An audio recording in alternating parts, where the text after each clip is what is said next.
Hi అండి, అందరికీ నమస్కారం. ఈరోజైతే నేను పాత చింతపండుతో ఈ చిన్న చేపల పులుసు చేయబోతున్నాను. ఫస్ట్ అయితే ఈ చిన్న చేపలన్నిటిని మంచిగా క్లీన్ చేసి పెట్టుకోవాలి. ఇప్పుడైతే ఒక గిన్నెలో ఒక పెద్ద సైజు ఆనియన్ కట్ చేసి వేస్తున్నాను చిన్న చిన్న వక్కల్లా. ముందే కొద్దిసేపు పాత చింతపండు నానబెట్టానండి. ఈ చిన్న చేపల పులుసుకి పాత చింతపండు అయితే చాలా బాగుంటుంది. అయితే నేను పాత చింతపండు నానబెట్టుకున్నాను కదా, ఇది మెత్తగా మంచిగా కలుపుకొని ఇప్పుడు ఈ చింతపండు రసాన్ని ఇందులో పోసుకోవాలి.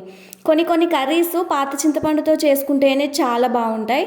అందులో ఈ చేపల పులుసు ఒకటి. పెద్ద చేపలైనా చిన్న చేపలైనా పాత చింతపండుతో చాలా బాగుంటుంది. అలాగే కాకరకాయ చారు కూడా పాత చింతపండుతో ట్రై చేయండి, చాలా బాగుంటుంది. ఇప్పుడైతే నేను ఈ చింతపండు రసాన్ని ఇందులో యాడ్ చేసుకుంటున్నాను.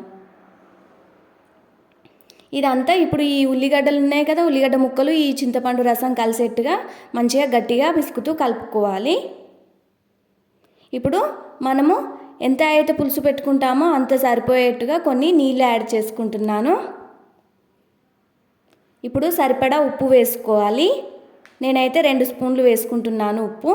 అలాగే పసుపు వేస్తున్నాను. అలాగే సరిపడా కారం వేస్తున్నాను. నేనైతే 2 స్పూన్ల కారం వేస్తున్నాను పులుపుకు తగ్గట్టుగా. ఇప్పుడు ఇదంతా మంచిగా కలుపుకోవాలి చేయితో. చూడండి, ఈ పులుసు అంతా ఈ కారపొడి, ఉప్పు, పసుపు అంతా మంచిగా కలిసేలా ఒకసారి కలుపుకున్న తర్వాత దీన్ని గ్యాస్ స్టవ్ పైన పెట్టేస్తున్నాను. ఇప్పుడు ఇది ఇలా మరుగుతుంది కదా, ఇలా మరుగుతున్నప్పుడే కొద్దిగా ఆయిల్ యాడ్ చేసుకోవాలి. మరగడం స్టార్ట్ అయిన తర్వాత నేనైతే 2 పావుల నూనె పోస్తున్నాను. ఇప్పుడు ఈ చిన్న చేపల పులుసుకి ఏంటంటే మనం పులుసు బాగా మరిగిన తర్వాత చేపలు యాడ్ చేసుకోవాలి. పెద్ద చేపలు ఏం చేస్తామంటే కొద్దిగా మరగడం స్టార్ట్ అయిన తర్వాత ముక్కలు వేస్తున్నాం కదా, ఇది అలా కాదండి. ఇది ఇలా మరుగుతున్నప్పుడే ఆయిల్ వేసుకొని కొద్దిగా జీలకర్ర, మెంతుల పొడి వేస్తున్నాను. అది వేసిన తర్వాత ఫ్రెష్గా దంచుకున్న అల్లం వెల్లుల్లి పేస్ట్ వేసుకున్నాను. అలాగే ధనియాల పొడి కూడా వేసాను. ఇప్పుడు ఇది కొద్దిసేపు మరగనివ్వాలి. బాగా మరిగిన తర్వాత కొద్దిగా దగ్గర పడుతుందనే టైంకి మనం ఫ్రెష్గా క్లీన్ చేసి పెట్టుకున్న చిన్న చేప ముక్కలు ఉన్నాయి కదా, అవి కూడా ఇందులో వేసుకోవాలి. చూడండి, ఆ పులుసు దగ్గరికి వచ్చిన తర్వాతనే వేసుకోవాలండి, లేదంటే ఈ చిన్న చేప ముక్కలు తొందరగా విరిగిపోతాయి. అలాగే అన్నీ ఒకే దగ్గర కాకుండా కొంచెం విడివిడిగా పక్కకు వేస్తూ ఉండాలి. కొద్దిగా వేసుకోవాలి. గరిటెతో కలపకూడదండి. నేను ఒక క్లాత్తో కొంచెం అటు ఇటు కలుపుతున్నాను. ఒక 2-3 మినిట్స్ ఉడకనిస్తే సరిపోతుంది. ఇది వేసిన తర్వాత నేను ఈ పులుసు దగ్గర పడడానికి కొద్దిగా బియ్యం పిండిలో వాటర్ యాడ్ చేసుకొని కలుపుకొని ఇందులో పోస్తున్నానండి.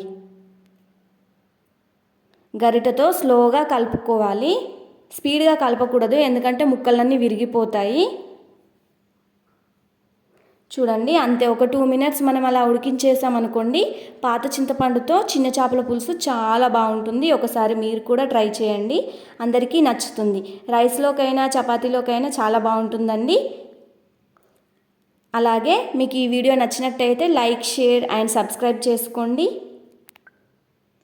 అంతే, ఒక 2 మినిట్స్ ఉడకనిచ్చామనుకోండి, రెడీ అయిపోతుంది. చూడండి ఎలా చిక్కబడిందో. అంతేనండి, ఇలా చిక్కబడుతుంది. ఒకసారి మీరు కూడా ట్రై చేయండి, అందరికీ నచ్చుతుంది. Thank you for watching. అంతేనండి.